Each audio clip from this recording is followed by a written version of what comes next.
Kids only have so long to be kids. That's a lot of precious time just devoted to your childhood.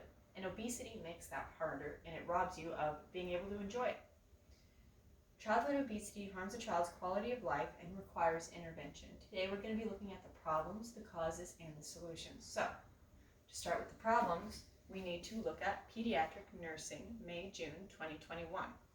And it says basically that 17% of America's youth aged 2 to 19 years old are obese, with 32% being overweight.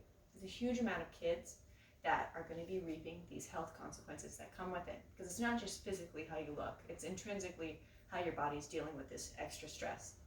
And some of the health problems that can come from this is type 2 diabetes, fatty liver, hypertension, respiratory disorders, and much more. So there's a huge problem there just in the amount of kids that are going to be having these health problems and what the health problems are. And this is just a small, minute amount of sicknesses that a kid can get, just as an example here. According to BMC Medicine, February 21st, 2020, a study in Sweden found that 9.7% of obese kids suffer from depression or anxiety, compared to the 5.0% of non-obese kids.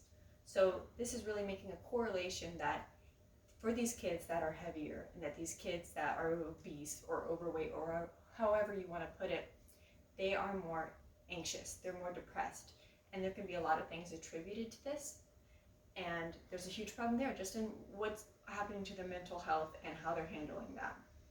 According to Pediatric Obesity, October 2019, not only do they have to deal with the health consequences and anxiety and depression, they have to deal with how other people treat them because of their weight.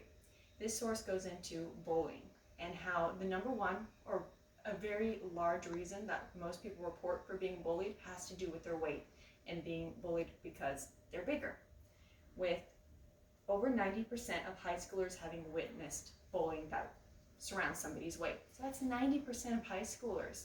That's an insane number because we're not talking a fraction of that, we're talking 90%. Almost 100% of kids have witnessed another kid being teased, and I'm sure that many of us could also even think of a time where that's happened to us or somebody that we've known with that number.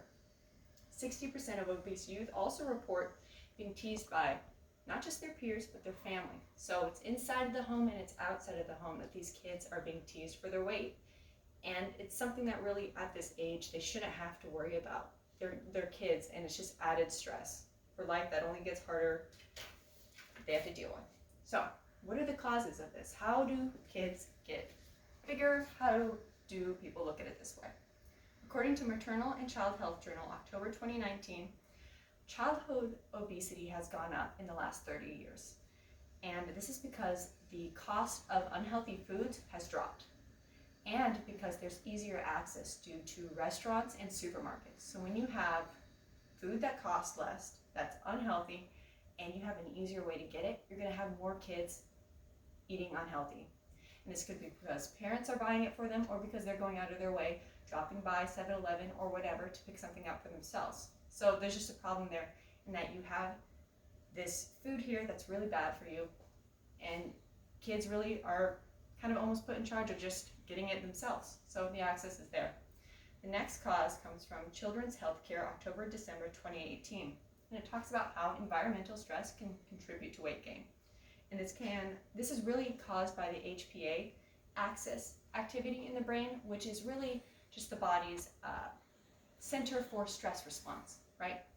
And when it's activated, what happens is actually at this age of being a child, you have more of this activity going on in your head because you're growing up, you're going through puberty, and so added with that, you end up getting more weight too because of stress. And this stress can include family conflict, puberty, social issues, and community stress. So there's a problem there. Even just if we look around today with coronavirus and we keep this in mind, all these kids not being able to go to school, having to stay at home all the time, or really just worrying about what's going to happen, that can contribute as well, just overall. As far as the solutions for this important issue, the Journal of Applied Philosophy, February 2018, says that we should regulate sugar consumption for kids, same way that we do it for cigarettes, in the sense that kids are not able to go into the store and buy cigarettes for themselves. this source argues that they should not be able to go into stores and buy products that have a ton of sugar in them. That this really just, it's bad for their health, and it's not something that kids should just be having access to. Also, another interesting aspect that comes from this source is when you make something banned for kids, it ruins the image of it. Same with cigarettes. Just kids growing up and being in the mindset of, I don't want to smoke cigarettes. Cigarettes are bad. Cigarettes are bad. I can't get them. The hope here is that that same effect would happen with sugar. I don't want sugar. Sugar's bad. That's bad for me. That's the thought process.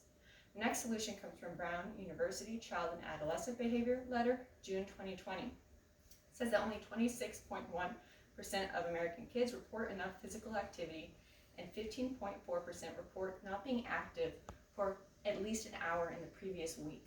So the obvious solution here is to push kids to be more active, to encourage it being active and really being more healthy and exercising. That's the big thing. Exercise.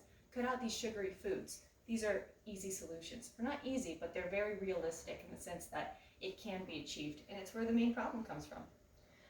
According to BMC Public Health, April 29th, 2021, another solution is intervention camps. And those can sound kind of bad, but really when you look at what they consist of, they're not that bad. It really centers around physical activity, health education, and healthy eating. And it's a 2-week camp that you go to and actually do the physical activities, you learn the stuff. Then you come home and there's a 10-week program that you can do after school that really teaches you just hacks to be more healthy. And it's really centered around behavioral therapy so that you are able to address the behaviors that lead to negative health consequences and being overweight. It just educates the kids. And so here we have a complex issue, but there are solutions here. And no kid should have to worry about what's going to happen when they go to school if they're a little bigger, or the stress and have all this added stress to them when they're kids. They don't have to worry about this, or at least they shouldn't. And so it should be up to the adults to put these barriers in place so stuff like that can't happen for them, so they're able to relax and play and just be a kid.